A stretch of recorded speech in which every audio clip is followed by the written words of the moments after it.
We have a little process here for you today that we'd like to share with you to help you pretty quickly assess, like I would say, in the amount of time it takes to go grab coffee with somebody. Maybe this is a new person. Maybe you're in the dating world right now and you want to do things differently. You want to be in a committed relationship with somebody that feels just like, oh, like this is such a good fit. Like we are such a good fit to continue showing up with each other.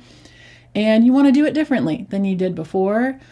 Or maybe you're in a committed relationship already and you want to reassess, like, where do we stand on the important things? Well, here's a little process. We're borrowing this from our coach, Jolie Hamilton, who also has a wonderful YouTube channel. I'd recommend checking it out.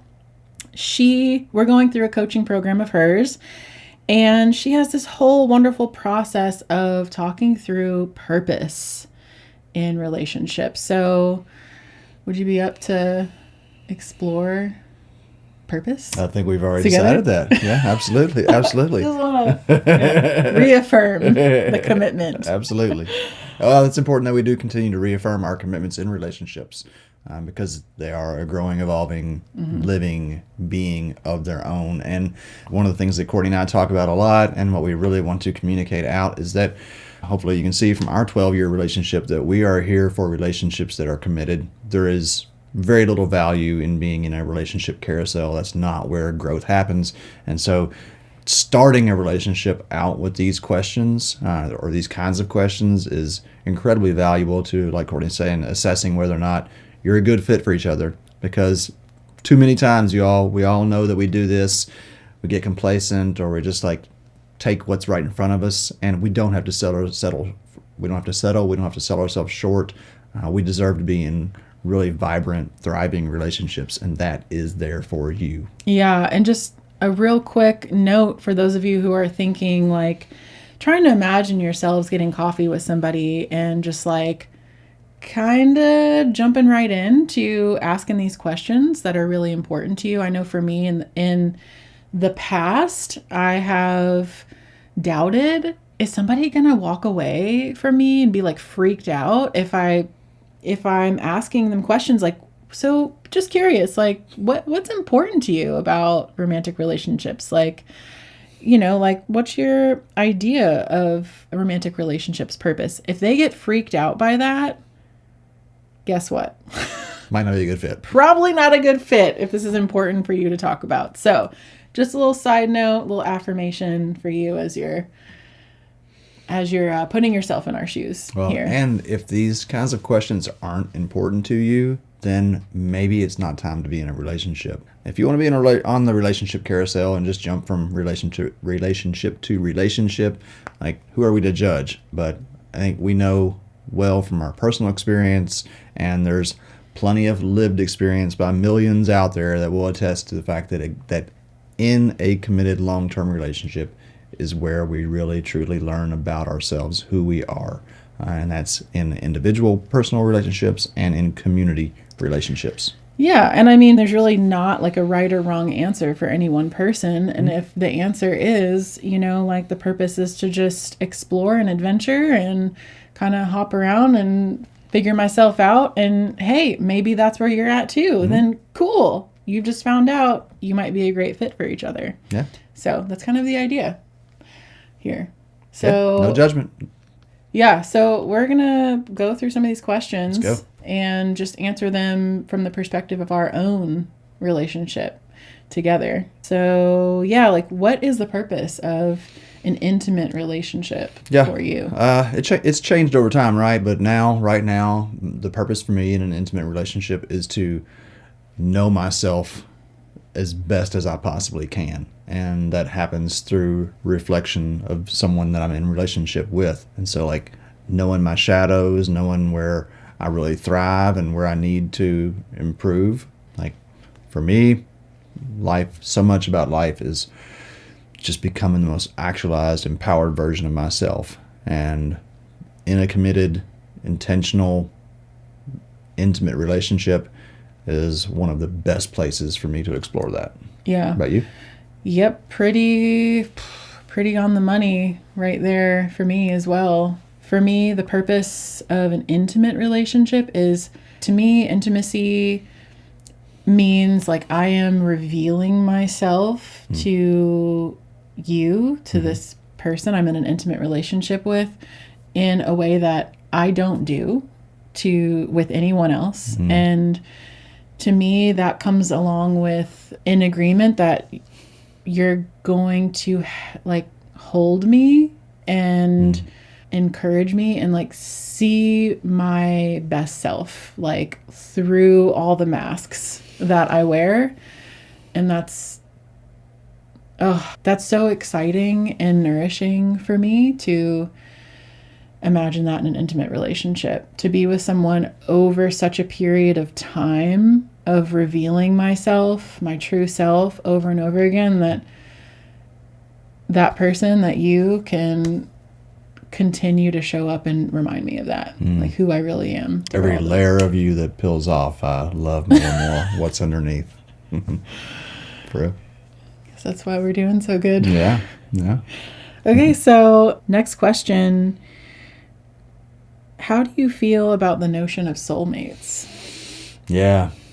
Yes. Yes. I don't know. I think, and I've gained a more rich interpretation of this from our studies in Kabbalah here lately, that I believe that every relationship to an extent it has an element of soulmate to it, right? But those that are real lasting relationships, like I'd have to refer to us, where when the first time I saw you, I was just like, I got to do whatever it takes to be around this person as much as I possibly can. And then as the evolution of our relationship, we continue to grow at such a similar pace. It just feels to me undeniable that our souls have been intertwined forever, or for as long as I can even imagine. And I feel like I have soulmate relationships with my children. I feel like there are friends that I've had soulmate relationships with, and sometimes they don't last forever, at least on this earthly plane, and then we maybe come back to revisit each other again. But I feel like all of this is intentional, and all of existence is intentional, and that we are showing up exactly where and with who we're meant to. And so I think every relationship is a soulmate relationship to some degree. Yep. Another great fit in our conversation about exploring purpose. When I think about that term soulmates, in our culture, it's commonly, I think, just linked or attached to an idea that there is romance involved in that. When people talk about soulmates, it's generally in that context of romantic relationships. But yeah, you bringing up that you believe you have soulmates in all kinds of different relationships. I also feel pretty strongly about that, especially with my experiences in the psychedelic mushroom space. That has really affirmed for me, that reminded me of memories and feelings that, I don't know, I may not have experienced otherwise.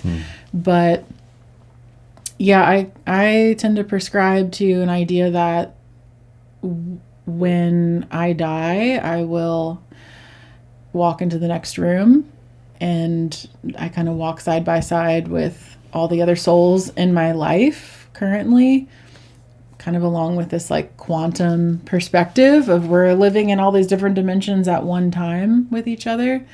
Yeah, I think we'll continue being mates, our souls, after we die. Seems likely. Well, I mean, and also like there's this whole like perspective that everything is God, right? And so that if that's the case, or that being the case, then like it's all one soul. So it's all like, yeah, soulmates gonna reconnect at some point. I have there's a part of me that wants to go off into a tangent about like the individual soul, because there's like, yes, everything is one, and there is, I believe, an experience, and my plant medicine experiences have confirmed this for me anyway, is that there are individual souls. Like there is an essence of you that travels through time. But that's maybe a little too deep for this conversation right now. I think if we were on a coffee date, I'd be like, let's talk more about that on the next coffee date. It's like we're a fit for exploration. All right. So next question. How important is personal growth for you? I do not want to be in a relationship with someone who is not pretty heavily focused on personal growth, because I am all about becoming the best version of myself. And so it's very important. Yeah. If we were on a date, I would say like, ooh, tell me more. Like, how are you personally growing right now? I would tell you about all the different spiritual practices and plant medicine work and community work, and probably invite you into some of my circles to explore if they seemed interesting. Wow. Then I'd want to know what you were doing for personal growth. I'd be very turned on. Yeah. Personal growth has always been really important to me since I was really little, like 6 years old. I can't really imagine any other way than operating from a lens of, is this choice contributing to me like stretching my comfort zones towards becoming more alive and just like enjoying life more, experiencing life more.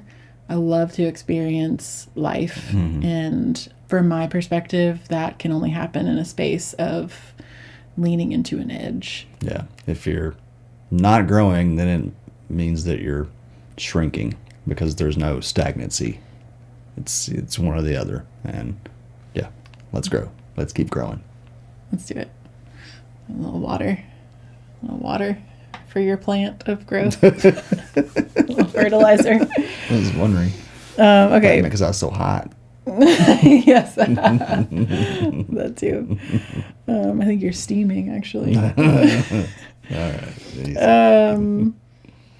Okay, so last question for the sake of time here in this video. Do you feel worried or excited at the thought that we grow and change constantly? There have been times in my life where that has been a source of concern because of fears of growing apart. At this point, I feel like excited about it. I guess I'm like pausing because I'm thinking about it in terms of us growing versus me just growing. And why one of the reasons it's like easier for me to feel excited about me as an individual growing is because I see you as my partner continuing to grow. And so if I was growing and you weren't, it would be more of a source of fear or concern. But because I know that you are both a shower and a grower, you show that you grow.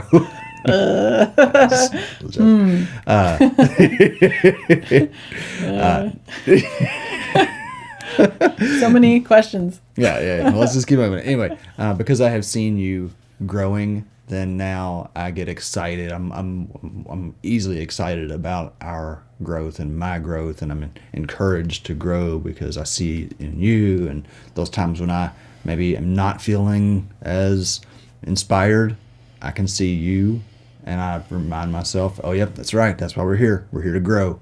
So let's keep going. Does that make sense? Oh, yeah. Yes.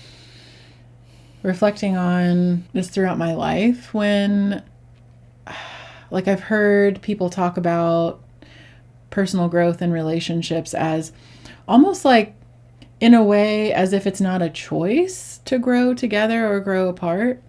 Like, it's just something that happens or it doesn't. And while I can see that whole perspective of, like, that's a whole conversation about fate and do we really have free will and stuff like that. But I used to think that, well, hopefully I get lucky enough to where I'm in a relationship to where we do grow with each other instead of grow apart from each other. And now I more see it as a conscious choice that I continue to choose to be in a relationship where I'm growing with somebody or growing apart from them, like I can contribute to that in certain ways, and identify that and vocalize that if needed. Like if I notice, for instance, that maybe you're wanting to grow by, you think, like going on some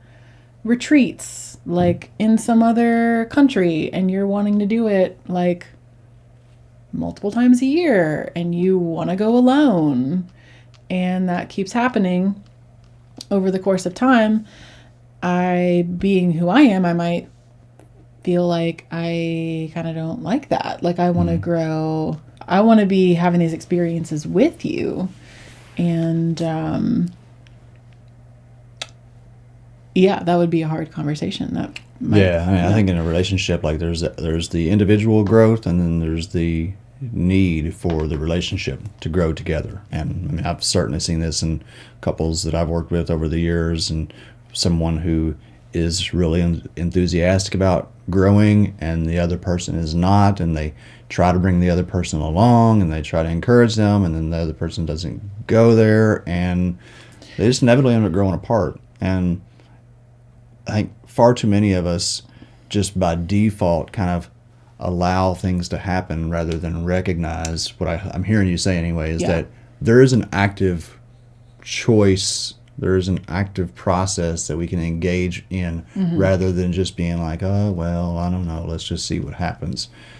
So like prioritizing, it's one of the most difficult decisions in life. I've been through 2 previous marriages. One of them in particular, my partner did not want to grow. And I've seen that in the years since, that individual does not want to grow and become a better, different person. And it was one of the hardest decisions that I've ever made to leave that relationship, even though that was my experience for a very long time. And so recognizing that it can be really difficult it's one of the most difficult decisions, I think, to end a committed relationship, especially one that has kids involved or is many years long. But it's also really important to remember, at least in my situation, and I think for a lot of others as well, like it maybe isn't a life or death type scenario, but if you're growing and they're not, you're either going to stop growing to meet them where they are, or they're going to keep growing. They're going to grow to catch up where you are, or it's going to fall apart. Yeah. I just like, sorry, just like my heart's breaking for those relationships that just stay together out of obligation. Yes. When they're obviously growing apart. Yeah, I am always going to advocate to pull out all the stops in a current relationship to see where you can come together on something, like to try it all, to exhaust all options before making that decision that like it's time to, the soulmate agreement has reached its end of contract date, so to speak. But yeah, I mean, I do think that there are ways in which we can come together and recognize and voice from our heart, from that place of, I really love you and I really care about you, and I'm seeing this happening, and I want to actively do whatever I can to come back together. Let's talk about some ways. And like, yeah, again, it's not always going to be a mutual agreement with the other person. But sorry, I got this thing's unplugged. I just realized it's about to. Oh. Yeah. So to really answer the question, do I feel worried or excited that we grow in a relationship? The thought that we grow and change constantly. I feel excited about that. I feel excited. Who wants to be the same all forever? Like, and yeah, and that's another part of having this conversation as soon as you can in a committed relationship, if that's what you're going into. And like, this is something that doesn't just apply to romantic sexual relationships. I mean, this conversation about what's important to you Mm-hmm. in a business relationship. Like, because we're going to have growth and change, and we're going to have to, like, navigate each other growing and changing. Or not. Or not. So, like, if you're worried that I'm going to change as a person and you're going to change as a person, we're probably not. Yeah. Probably I'm not a more good worried fit. about somebody not changing. Yeah. That's way more of a concern. Yeah. And then, yeah, finally, the purpose of this relationship is the purpose of our relationship together is. Well, if you're talking about us, you and I, Yeah, you and I. there's multiple purposes. I mean, I kind of spoke to the purpose of an intimate relationship for me generally, and that obviously we fit into the context of that. And so knowing myself through you is so, there's so much to that. But then also, gosh, I didn't expect this question to come up because it's just it's so broad. The answer is so broad. I feel like our purpose in relationship, like our children are part of that, the home and unit that we are part of that. Part of my purpose is to help you grow. Part of our purpose, I feel like, is to help others see how valuable a committed, really exploratory, honest relationship is. Gosh, like looking back at the things that we brought into the world through the psychedelic space, and it feels like there's a big purpose. There's a lot of purpose to our relationship, and I'm just more and more every day, thank God for our relationship.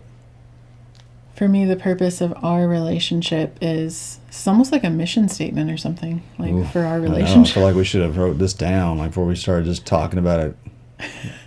Well, this is just like off the top. I think this part of this is to really show you all listening that, like, oftentimes when we imagine these conversations, it's like this big epic monolith that feels too hard to broach, and it it can be that way sometimes depending on the situation, the relationship, but it also can be just like super brief. It's not that serious, y'all. It's not. Nobody's getting out of this thing alive. Just like have the conversation, say the things that you want to say, and it's so worth it. Yeah, it's so worth feeling. Yeah, what is the purpose? Simply simplified, the purpose of our relationship to me is to help make the world a better place. Because everywhere we go throughout our relationship, for the most part, like 98% of the time, we've improved the environment around us, and just by nature of us, like, really being with each other and continuing to show up together, we improve the spaces that we're in, and that's it for me in a nutshell. Yeah, I think that's amazing, and I'm wondering how many people feel similarly, that your relationships, whether they are your intimate relationships or your familial relationships, friendly relationships, are they improving the space that they're in? Are they like contributing value to the space that they're in? That's a really wonderful question for us all to consider in our own personal presence and the relationships that we're bringing into the world. And if you're not sure, I mean, I would say that just deciding to have a conversation like this with someone that's really important to you in your life is definitely a big step in being that relationship contributing towards the betterment of the world. Just having an intentional conversation. Let's make a better world, shall we? Yeah. Thanks for listening. If you're watching this and you're thinking like, wow, I would love to do that, but I think I need some support. I need some help with having this conversation. This just feels like, I don't know, like a little hard for me to do. And which is okay. I'd love to support. Yeah. We all need it. I mean, we're in this amazing coaching program with Jolie that has inspired this particular conversation to bring to you all, go to relationshipandrhythm.com and you can sign up for our wait list. Currently, we're developing coaching programs to help support people like you who want to have healthier, more thriving relationships. So sign up for the wait list. We'll let you know as soon as we have our next coaching program roll out. Thanks for being here.